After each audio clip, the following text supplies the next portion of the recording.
saat ini masih ingin terus belajar, yaitu bukan cuman Protestan dan Katolik tapi juga Ortodoks gitu, Romo. Karena ini kan mirip-mirip, tapi kenapa berpisah gitu, Romo? Ortodoks, oke, saya sambung. Ortodoks keluar dari gereja Katolik tahun 1054. Lebih kepada alasan politik daripada alasan kebenaran. Karena di belakang mereka ada urusan politik. Dan ketika Konsili Florence, Roma, Italia, untuk menyatukan kembali Ortodoks dan Katolik Ortodoks kembali ke Katolikan, Ortodoks Yunani protes. Mereka bilang begini, kami lebih memilih sorbannya Turki daripada tiaranya Paus. Dan Ortodoks tidak bisa membuat konsili tanpa Roma. Karena itu Ortodoks hanya bertahan dalam 7 konsili. Sampai sekarang dia tidak bisa buat konsili. Kenapa? Karena kalau Ortodoks buat konsili halai, dia menentang isi dari konsili ekumenis 7 konsili yang mereka pakai. Dan poin penting dalam konsili-konsili itu adalah konsili hanya bisa dibuat kalau ada otoritas dari uskup Roma. Iya, Romo. Ini saya bukan mau mendebat ya, Romo. Kan ini cuman lahir dari ketidaktahuan saya. Dan saya juga baru belajar ya, Romo ya. Jadi jangan dihujat. Santai, tidak apa, santai aja. Saya pikir dari yang sepemahaman saya, mungkin Romo bisa koreksi, bahwasanya dari awal tuh bukan Katolik yang leadernya, tapi ada 5 gereja pada awalnya. Jadi untuk menggunakan kata Ortodoks itu berpisah dari Katolik, saya kurang paham untuk yang ini. Tapi yang saya paham awal mulanya itu ada 5 gereja, bukan Katolik. 5 gereja, Nona, namanya Pentarki.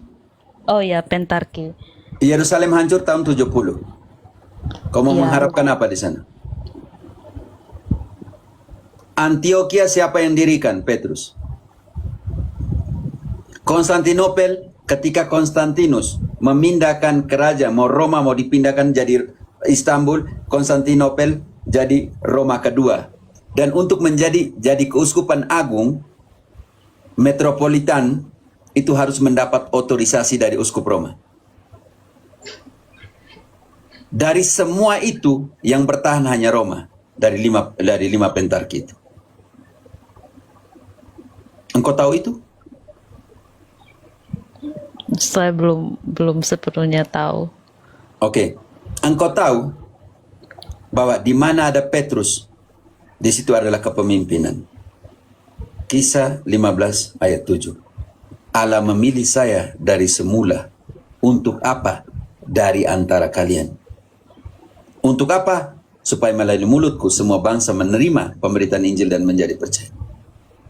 Di situ semua rasul yang lain tidak protes.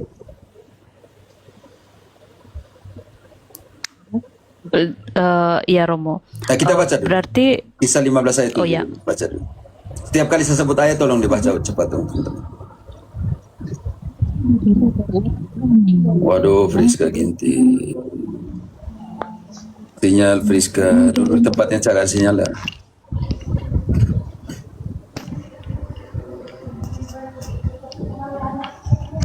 Ya, Romo, bantu dulu. Ya.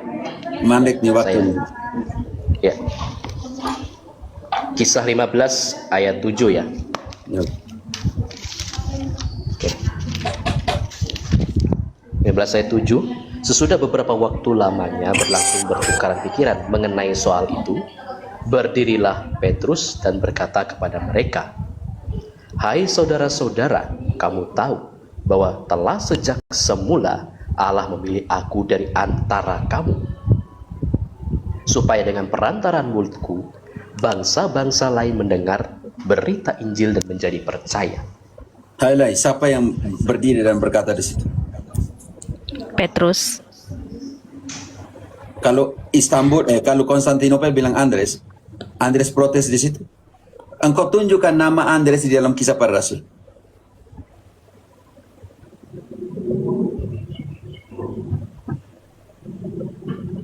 Kau tunjukkan Markus, Alexandria. Sedangkan Markus adalah anaknya Petrus, anak spiritual. 1 Petrus 5 ayat 13.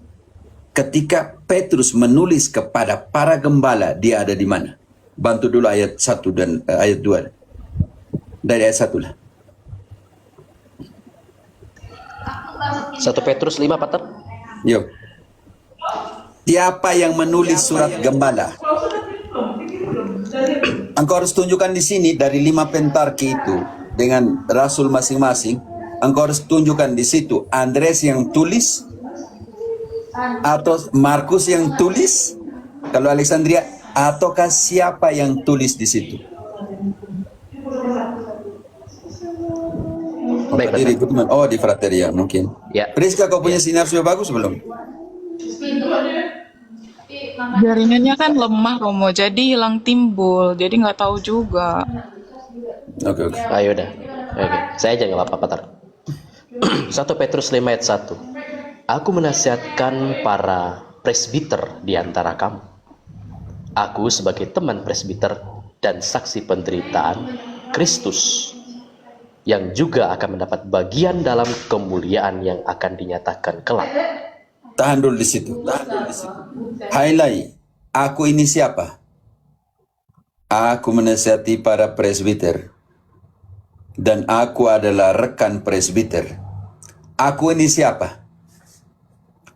Andres yang diklaim sosesinya untuk ortodoks. Siapa yang tulis surat gembala di situ?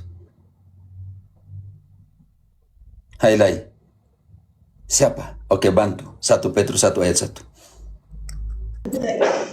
1 Petrus 1 ayat 1. Dari Petrus Rasul Yesus Kristus. Oke, cukup sampai di situ. Friska, Fratir, ada banyak orang ngomong, jadi mungkin coba bantu dulu. Kembali ke 1 Petrus 5 ayat 2. Dia nasihati para gembala yang lain. Satu-satunya dalam pengertian ini. Dan semua gembala ada di mana? Fratir, yang mute dulu. Banyak yang ribut situ. Ini jelas, Romo. 1 Petrus 5 ayat 2. Gembalakanlah kawanan domba Allah yang ada padamu, jangan dengan paksa, tetapi dengan sukarela sesuai dengan kehendak Allah. Dan jangan karena mau mencari keuntungan, tetapi dengan pengabdian diri. Ayat 3-nya. Janganlah kamu berbuat seolah-olah kamu mau memerintah atas mereka yang dipercayakan kepadamu, tetapi hendaklah kamu menjadi teladan bagi kawanan domba itu. Oke. Mereka gembala-gembala ini ada di mana? Ayat 9. Ayat 9. Lawanlah dia dengan iman yang teguh, sebab kamu tahu bahwa semua saudaramu di seluruh dunia menanggung penderitaan yang sama. Highlight. Petrus menulis surat gembalanya kepada semua gembala yang ada di mana? Hai.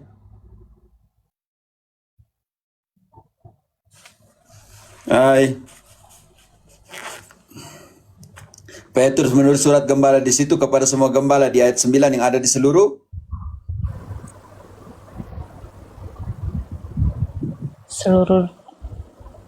baca kembali ayat 9.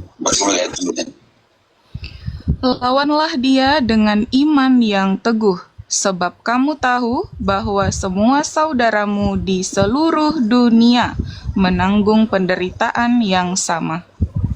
Petrus menulis surat gembala kepada semua gembala yang ada di mana? Seluruh dunia. Dan dia menulisnya dari mana? Ayat 13. Ayat 13. Salam kepada kamu sekalian dari kawanmu yang terpilih. Dari salam untuk kalian semua, para gembala. Dari kawanmu yang terpilih. Baca kembali lengkap.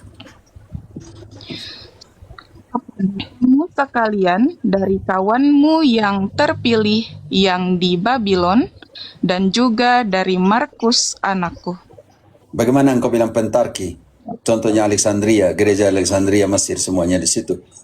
Kalau Markus masih ada di Roma. dan Markus adalah sekretarisnya Petrus. Injil Markus adalah kumpulan khotbah dan pengajarannya Petrus. Dan itu menjadi Injil yang menjadi sumber bagi Matius dan Lukas dalam Injil sinoptik. Hailai, Petrus menulis Iya, surat Romo. gembala kepada semua gembala yang ada di seluruh dunia dari Babylon. Pada zaman itu, Babylon adalah Roma. Iya, Romo. Sekarang engkau harus jelaskan kepada saya, di mana engkau teman-teman dengan ortodoks itu, tunjukkanlah Petrus menulis dari Konstantinopel.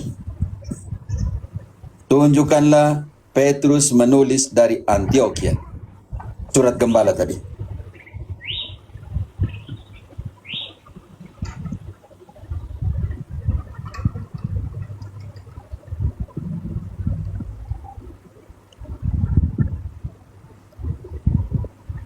Highlight, kau tunjukkan. Yang kau dengar dari ortodoks, silakan di sini kau konfrontasikan dan saya akan menjelaskan semua. Lain kali kau bawa juga kau teman-teman yang ortodoks ke sini. Saya tidak punya teman ortodoks, Romo. Saya cuma belajar sendiri. Dan mungkin pemahaman saya juga masih seperti puzzle, tidak utuh. Jadi semua itu membuat saya bingung. Gitu, Romo. Bingungnya di mana? Karena di satu, jadi gereja-gereja ini kayak saling klaim gitu, Romo. Satunya bilang, saya ibaratnya Roma sekarang bilang kalau klaim, saya yang mimpin. Katolik tidak perlu mengklaim. Kalau ortodoks bongkar semua mereka punya konsili, saudariku. Di semua konsili harus ada otorisasi Roma. Dan di dalam Kalsedon, poin ke-25 atau 35 dikatakan, Uskup Roma adalah pemimpin gereja Katolik universal. Iya, Romo. Berarti jika begitu adanya, apakah sakramen-sakramen yang di ortodoks itu valid atau tidak, Romo? Kalau Dalam Maksud- kasus emergensi bagi kekatolikan, dalam kasus emergensi untuk minyak suci ketika tidak ada imam di situ, ortodoks ofisial bisa diminta bantuan untuk pengakuan dosa.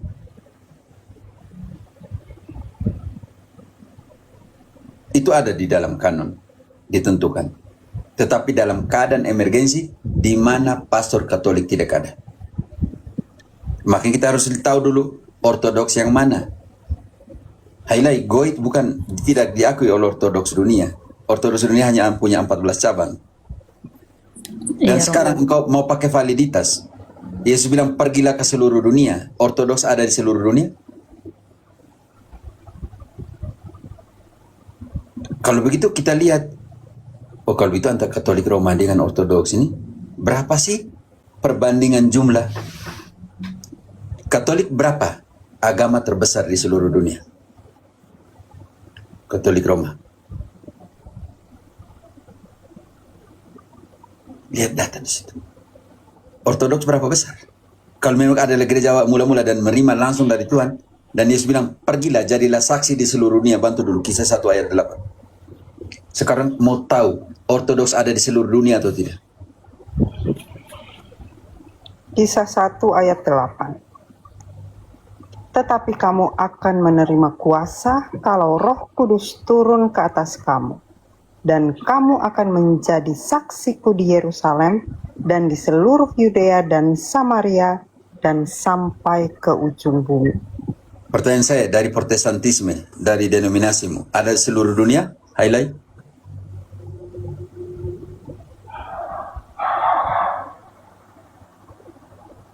Highlight, mulai dari situ, dari protestantisme. Engkau tadi bilang keraguan. Protestantisme dari situ, jadi saksi di seluruh dunia. Protestantismemu, denominasimu ada di seluruh dunia?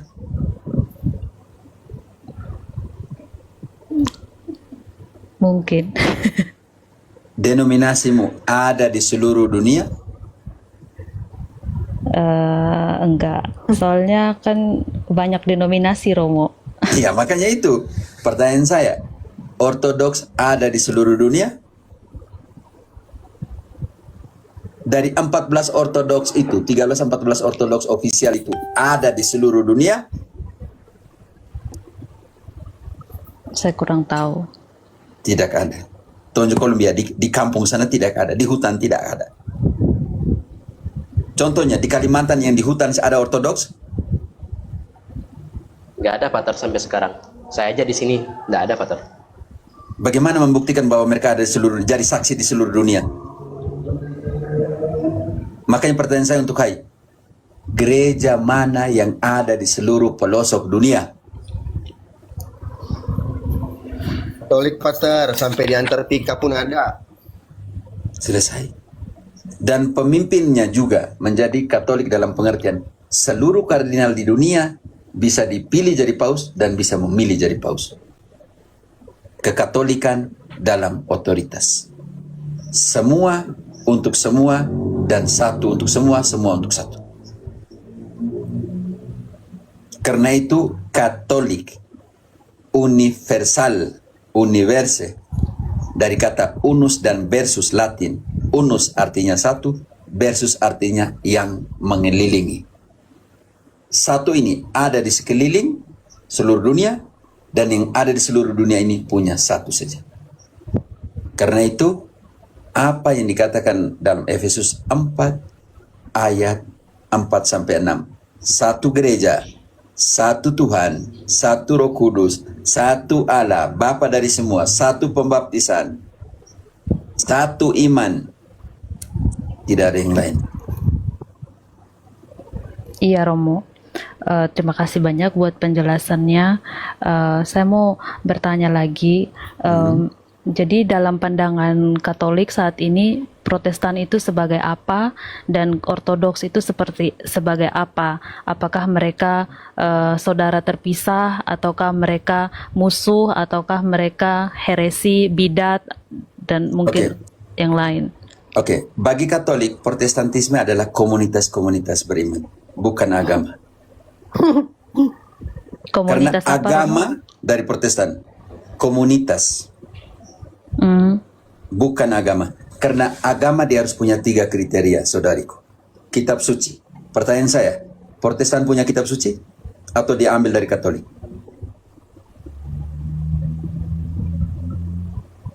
Aku jawab. Ambil dari Katolik. Baik, makanya dengan sendirinya runtuh Protestantisme sebagai sebuah agama. Agama. Yang kedua, dia punya otoritas, satu otoritas.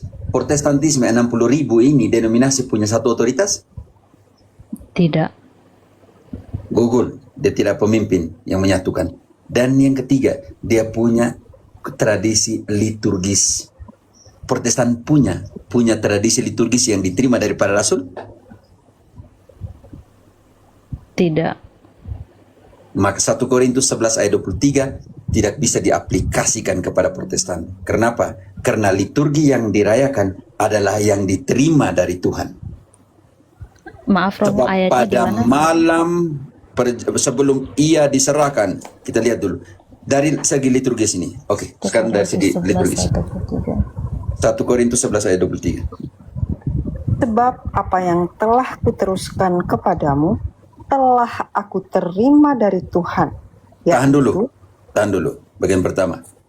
Sebab yang kuteruskan kepadamu yang adalah yang kuterima dari Tuhan. Pertanyaan saya untuk Protestantisme. Mereka terima dari siapa? Kan Protestan ini lahir dari Katolik ya, Romo. Jadi mungkin semua yang Tidak mereka pernah ambil bilang itu lahir dari Katolik. Katolik. Bukan lahir dari Katolik.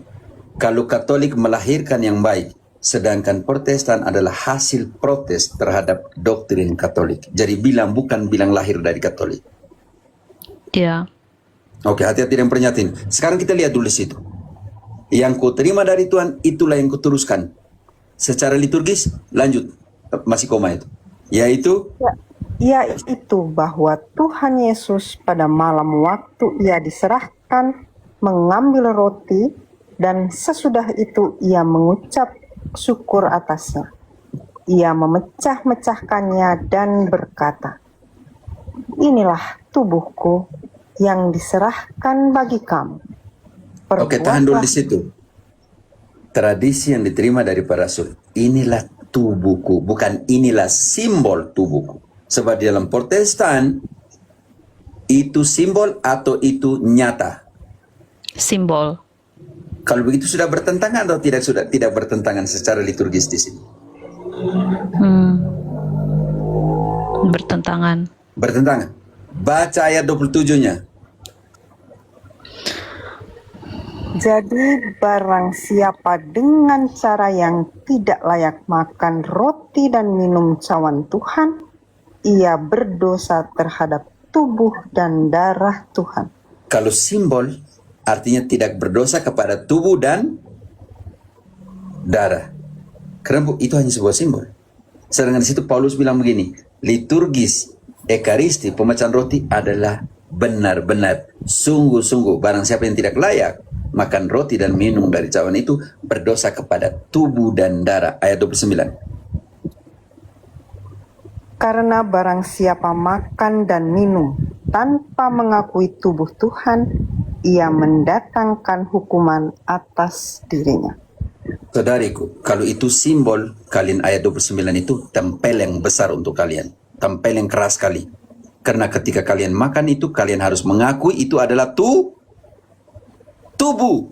Tuhan, bukan simbol. Lalu, kenapa bukan simbol? Ya sudah, 1 Korintus 10 ayat ke-16. 1 Korintus 10 ayat 16.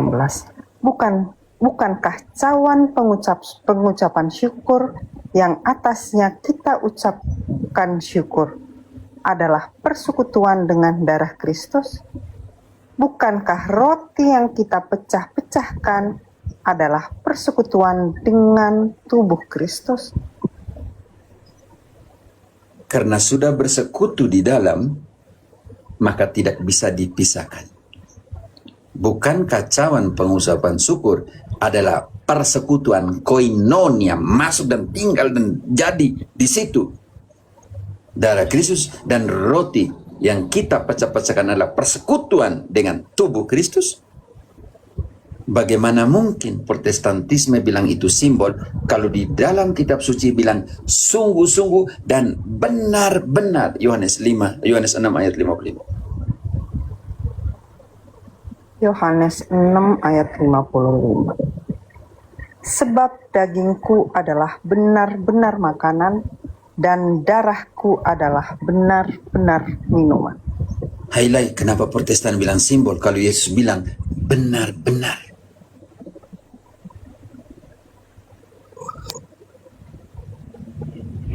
Yang kedua, dari segi sakramen, Protestantisme menghilangkan berapa sakramen? Highlight. Mungkin 5, Romo. Bukan 5, bukan mungkin, benar-benar 5. Karena 7 sakramen, Protestantisme, Luther menghilangkan 5. Jadi perkawinan di Protestan tidak dikuduskan karena bukan masuk dalam sakramen. Sedangkan perkawinan adalah yang menguduskan. Pasutri menguduskan satu sama lain, artinya tindakan utusan pendamen, pelayan sakramen di dalam perkawinan adalah pasutri yang saling menguduskan. Berarti pernikahan pasutri Protestan tidak menjadi sarana pengudusan karena bukan sakramen. Makanya bisa cerai, kawin lagi. Ini menjadi persoalan besar. Ketika 7 sakramen, Ortodoks tetap 7 sakramen, saudariku.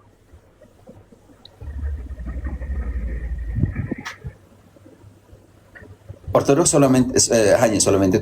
hanya karena persoalan politik dan kepemimpinan. Ketika sejarah skisma 1054 ketika Michael I dan utusan Paus saling menganatema karena Ortodoks, utusan Paus bilang tanya kepada Michael I, mau tetap di Roma, mau tetap dalam kesatuan Katolik atau tidak. Dia menganatemakan utusan, mengekskomunikasikan utusan Roma. Engkau tahu bahwa ada satu konsili yang dibatalkan oleh Roma karena ketika Hilarius utusan Roma keluar dari sebuah konsili yang diadakan di timur dan mereka tetap melanjutkan konsili, Paus membatalkan konsili. Semua pengadilan tertinggi dan terakhir ada di Roma. Urusan Paskah, urusan Arianisme, urusan apa semua, bandingnya ke Roma. Karena itu, Kefas itu penting sekali dalam proses perjalanan, otoritas, kepemimpinan, dan semuanya itu. Kefas itu batu karang, Petros. Tetapi Kefas di dalam Yunani Koine, Yunani tua, juga dikatakan Pasefos.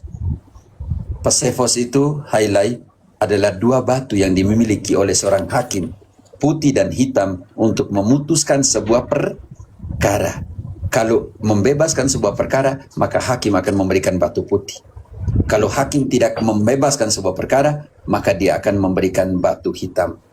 Tergenapilah Roma sebagai pengadilan tertinggi dan terakhir dari seluruh urusan gereja di seluruh dunia, maupun timur maupun barat, di seluruh dunia harus menyelesaikan perkaranya di Roma. Karena itu ada peribahasa yang mengatakan Roma locuta causa finita. Jika Roma telah memutuskan memutuskan sebuah perkara, makanya perkara itu selesai. Karena ada Pasefos di situ, ada hakim di situ. Karena tugas dari Santo Petrus itu apa? Bantu dulu, Lukas 22 ayat 31-32. Meneguhkan saudara-saudara. Highlight pertanyaan saya. Satu-satunya rasul yang didoakan oleh Yesus itu siapa? Engkau tahu satu-satu rasul yang didoakan oleh Yesus sendiri? Highlight. Engkau tahu satu-satunya rasul yang didoakan oleh Yesus sendiri? Petrus. Baca ayat itu. Lukas 22 ayat 31-32. Simon, Simon, lihat, iblis telah menuntut untuk menampi kamu seperti gandum. Tetapi Tahan dulu aku di situ. Tahan dulu. Engkau dengar dulu logikanya baik-baik. Simon, setan memaksa saya untuk menampi, untuk memisah-misahkan kalian, memecah-mecahkan kalian. Engkau pernah tapis beras? Highlight? Iya, Romo. Itu untuk memisahkan atau tidak? Iya, untuk memisahkan. Ya, makanya dia bilang, Simon, setan memaksa saya untuk menampi kalian, memisah-misahkan kalian. Kalian, ini di antara para rasul. Tetapi, lanjut kata Yesus. Tetapi aku telah berdoa untuk engkau supaya imanmu jangan gugur. Ingat, Dan siapa yang didoakan secara khusus dari kalian kepada kau? Engkau bisa mengerti highlight? Simon, Iya, Romo. setan meminta saya untuk menampi kalian, tetapi saya berdoa untuk kau. Baca kembali, penekan di kata engkau, itu pentingnya ya teman-teman. Tolong kita omong tentang primat Petrus. Jadi kata engkau kepada Petrus itu penekanannya. tetapi aku telah berdoa untuk engkau supaya imanmu jangan gugur. Dan engkau, jikalau engkau sudah insaf, kuatkanlah saudara-saudara. Highlight, siapa yang bertugas untuk menguatkan saudara-saudaranya? Simon Petrus. Itu kata itu konfirmaus, artinya semua yang bengkok-bengkok engkau harus luruskan.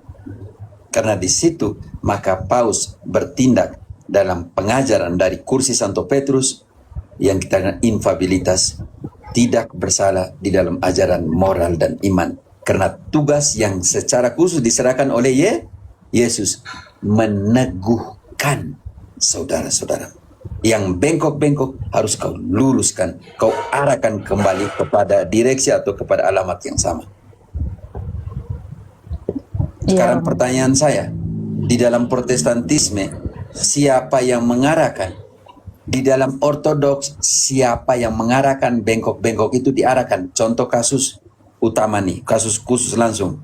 Ketika Rusia menyerang Ukraina, apakah ada komunikasi dari Patriarkat Moskow untuk menentang serangan invasion dari Rusia kepada Ukraina? Karena di sana ada Patriarkat Ukraina. Siapa yang meneguhkan itu? Malah Ketika nama terjadi Kompas peperangan itu seperti ini. menyerang itu. Ataukah Patriarkat Rusia, Moskow, berada di bawah kaki politiknya Rusia? Makanya dia tidak punya suara untuk menentang?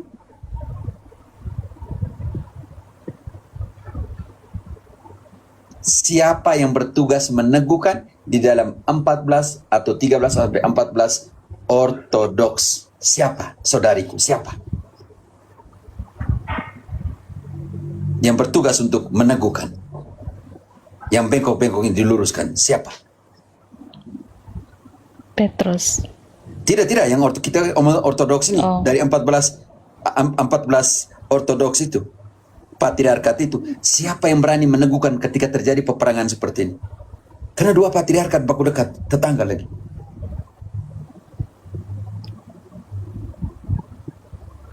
Ayo highlight.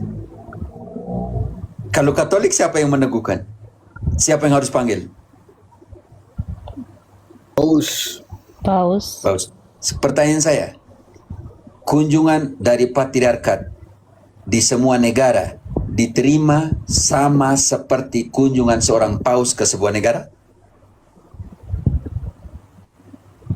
Tidak, Pater. Contoh langsung ke Indonesia. Apakah ada satu pendeta yang diterima seperti yang Indonesia menerima Paus Fransiskus? Tak. Pater. Boro-boro, Pater. Iri mereka, iri. Pendeta siapa yang diterima di sebuah negara seperti sebuah negara menerima Paus? Highlight, kau jelaskan di situ.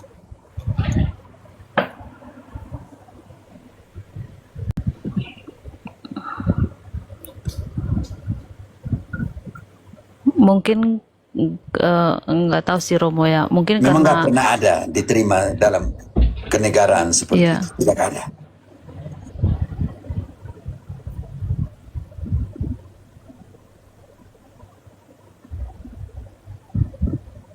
Makanya Katolik bangga.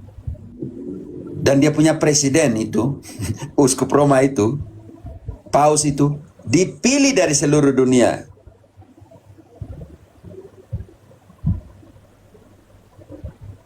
Bagaimana mungkin yang lahir di Amerika Serikat, Paus Leo, bisa menjadi kepala negara Vatikan?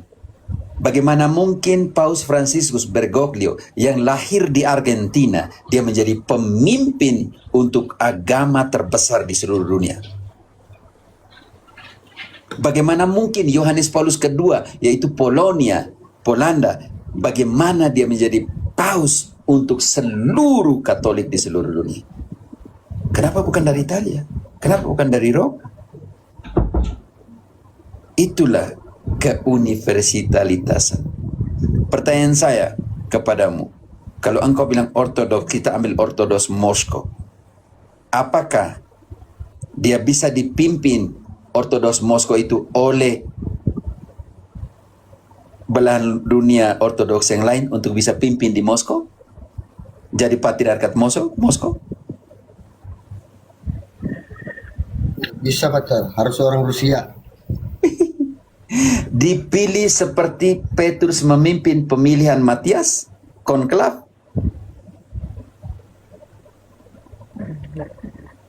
Kalau Protestantisme adalah sola scriptura, maka tunjukkanlah di sini persoalan yang diselesaikan menurut scriptura, yaitu di dalam sebuah konsili.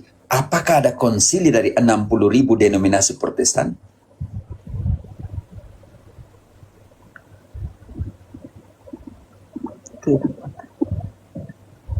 Highlight. Engkau punya denominasi ada. di situ. Makanya pertanyaan kita, kalau itu tidak sesuai dengan kitab suci, sola scriptura hancur di situ. penyelesaian persoalan tidak melalui konsili. Sedangkan kitab suci bilang melalui konsili. Sedangkan penyelesaian menurut konsili dikatakan seperti ini. Setelah diselesaikan, maka di situ Uskup Yerusalem Yakobus mengatakan apa itu di dalam Kisah 15 ayat 28. Ini adalah keputusannya siapa? Kisah 15 ayat 28. Sebab adalah keputusan Roh Kudus dan keputusan kami. Cukup. Supaya kepada Cukup. Itu kami. hanya bagian pertama penting. Ini adalah keputusan Roh Kudus dan keputusan kami yang dinamakan Collegium Apostolik. Yang sekarang namanya Collegium Episcopales atau Collegium Cardinales. Di situ ada persekutuan para rasul yang memutuskan perkara. Ini adalah keputusan Roh Kudus dan keputusan kami. Highlight pertanyaan saya. Satu ayat di dalam 400 denominasi di Indonesia akan ditafsirkan bagaimana? Satu kesatuan atau 400 penafsiran? Tergantung pendetanya yang mimpin, dia menafsirkan.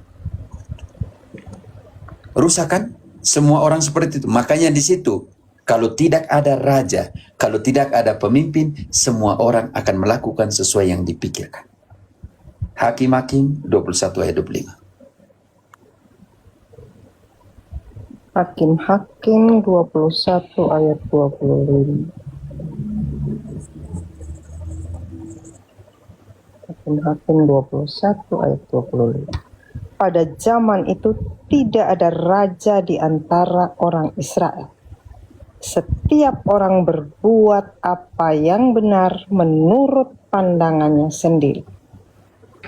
Kalau tidak ada pemimpin, maka rusaklah. Karena semua orang akan melakukan sesuai dengan yang dipikirkan.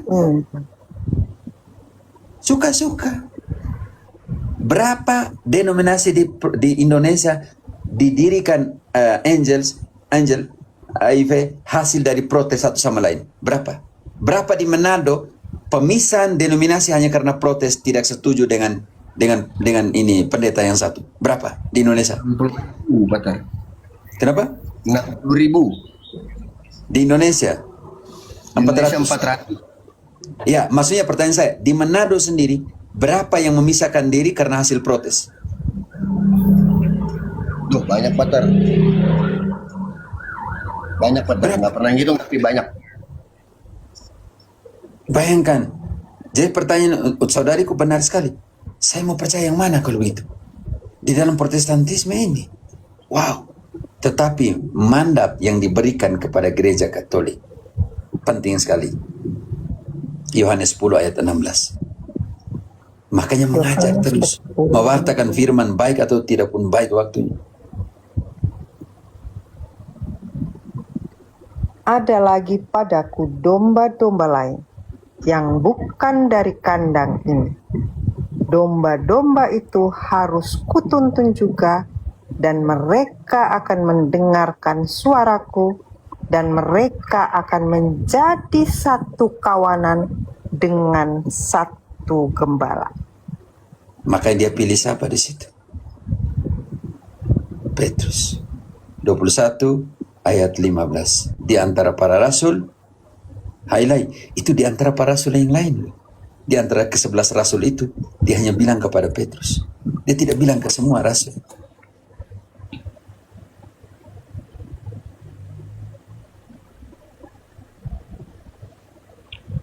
(21:15). Tadi kan 10, ke belakang lagi 21:15. 21:15. Ya. Sesudah sarapan, Yesus berkata kepada Simon Petrus. Simon, Berapa gembala yang dipilih di situ? Oke. Simon anak Yohanes, apakah engkau mengasihi aku lebih daripada mereka ini? Jawab Petrus. Tahan dulu. Halai, di situ Yesus bilang kepada Petrus, Simon, anak Yohanes, engkau mencintai saya lebih dari para rasul yang lain? Baca kembali, penekan di situ. Lebih dari mereka yang lain.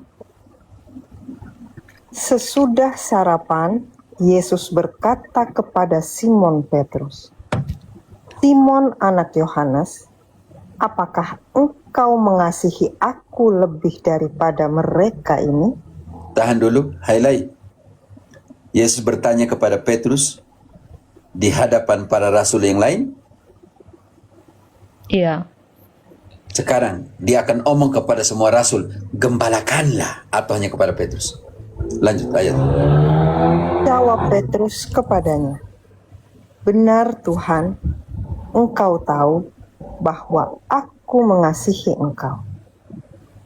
Kata Yesus kepadanya, gembalakanlah domba-dombaku. Highlight. Itu Iya, 3 kali Romo. ayat 16 dan ayat 17. Berapa gembala yang dipilih oleh Yesus di situ? Kata Yesus Petrus. pula, Ya, ini saya jangan baca. Saya tanya highlight.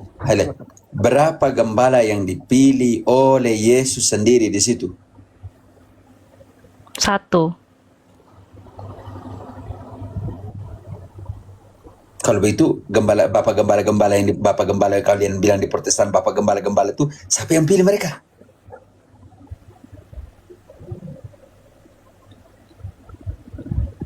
Kan sola Escritura harus tunjukkan jelas di mana Yesus pilih para pendeta untuk jadi gembala.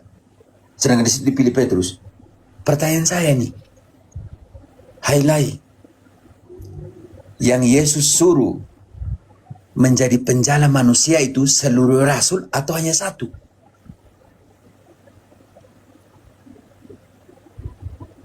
Yang kau pikirkan sebagai Protestan. Waktu itu Yesus berkata kepada Petrus, jadilah penjala manusia. Tetapi di situ ada siapa?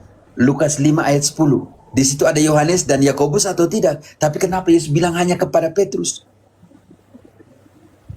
Kita baca ayatnya. demikian juga Yakobus dan Yohanes, Tahan dulu. Bebe, kau naik di sini. Deking ada saya undang dari tahun lalu di sini. Kalau dia jantan tuh datang ke sini. Jangan alasan Zoom lah, jangan alasan PowerPoint lah. Bawa kitab suci selesai. Ini pengikutnya Deking Adas datang ke sini. Oke. Baca kembali. demikian juga Yakobus dan Yohanes, anak-anak Zebedeus, yang menjadi teman Simon. Kata Yesus kepada Simon, jangan takut, mulai dari sekarang engkau akan menjala manusia. Highlight. Di situ kan ada Yakobus dan Yohanes. Kenapa tidak pergi? Kalian semua pergi menjala manusia. Atau kepada siapa dikatakan itu? Kepada Petrus. Kepada siapa yang diberikan kunci kerajaan surga? Petrus. Kalau itu kau pergi cari gereja yang ada kunci itu, yang kekuasaan diserahkan kepada dia.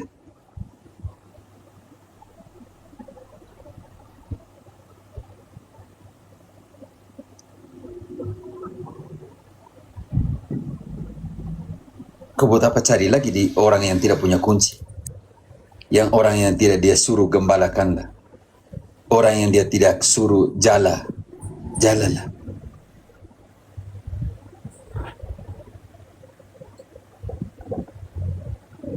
Carilah kebenaran. Iya. Kalau ini adalah janji untukmu, bukan janjinya kami, janjinya Tuhan untukmu. Kisah 2 ayat 39. Bukan kami yang menjanjikan engkau jadi Katolik. Kisah Dan kami 2, tidak pernah memaksa engkau jadi Katolik. Kisah 2 ayat 39. sebab bagi kamulah janji itu, dan bagi anak-anakmu, dan bagi orang yang masih jauh, Ayat yaitu 47. Cukup. Yaitu sebanyak. Ini yang penting. Yaitu yang masih jauh, yaitu sebanyak yang akan dipanggil oleh Tuhan Allah kita. dia yang memanggilmu, bukan kami. Kami hanya mewartakan. Engkau yang mencari kebenaran. Ayat 47. Katolik hanya memberikan cara hidup. Sambil memuji Allah, dan mereka disukai semua orang. Dan tiap-tiap hari Tuhan menambah jumlah mereka dengan orang yang diselamatkan. Saudariku, Katolik tidak akan pernah memaksamu jadi Katolik. Itu adalah keputusan pribadi. Yang setelah mencari kebenaran dan menemukannya, seperti perumpamaan di dalam Injil yang mengatakan, ketika seseorang menemukan harta karun di ladang itu, dia menjual semuanya untuk membeli ladang itu karena di dalamnya ada harta karun. Di dalamnya ada kebenaran. Highlight, jangan selamat bodoh. Selamat dan sampai kepada pengetahuan akan kebenaran. 1 Timotius 2 ayat 3 dan 4. Carilah kebenaran. Jangan selamat bodoh, highlight, saudariku. Iya, Romo. Jangan pikir saya selamat bodoh saja. Jangan. Selamat dan tahu kenapa selamat. 1 Timotius 2 ayat 3 dan 4. Itulah yang baik dan yang berkenan kepada Allah Juru Selamat kita, yang menghendaki supaya semua orang diselamatkan dan memperoleh pengetahuan akan kebenaran. Dan memperoleh pengetahuan akan kebenaran. Dan highlight, keselamatanmu itu mulai dari keselamatan doktrinal. Timotius yang sama, bab 4 ayat 16. Mulai dari keselamatan doktrinal. Engkau harus uji doktrinal. Yang kau buat ini adalah uji doktrin. Doktrin mana yang benar? Doktrin mana yang menyelamatkan? Karena begitu banyak orang yang datang mengajarkan ajaran sesat, maka Paulus bilang apa dalam 1 Timotius 4 ayat 16? Awasilah dirimu sendiri dan awasilah ajaranmu. Bertekunlah dalam semuanya itu, karena dengan berbuat demikian, engkau akan menyelamatkan dirimu dan semua orang yang mendengar engkau. Yesus bilang, tubuhku benar-benar makanan, darahku benar-benar minuman. Santo Paulus bilang, kalau kamu tidak layak dan kamu terima, kamu berdosa kepada tubuh dan darah. Pendeta-pendeta datang bilang, simbol. Dari mana simbol? Kenapa kalian tidak awasi dirimu, pendeta? Dan awasilah apa yang kamu ajarkan. Calvin bilang, double predestinasi yang tidak ada dalam kitab suci. Luther menekankan sola fide, sola gratia, sola scriptura yang tidak ada dalam kitab suci. Luther bilang, pecca fortiter, crede fortium. Berdosalah sekuat tenagamu, percayalah sekuat tenagamu. Luther bilang, loco caritatis ponemus fidem. Di tempatnya perbuatan belas kasih, gantikanlah dengan iman. Yesus bilang begini, yang melakukan yang untuk yang kecil kepada orang kecil itu, melakukannya untuk aku. Kenapa menentang sendiri Yesus dalam protestantisme?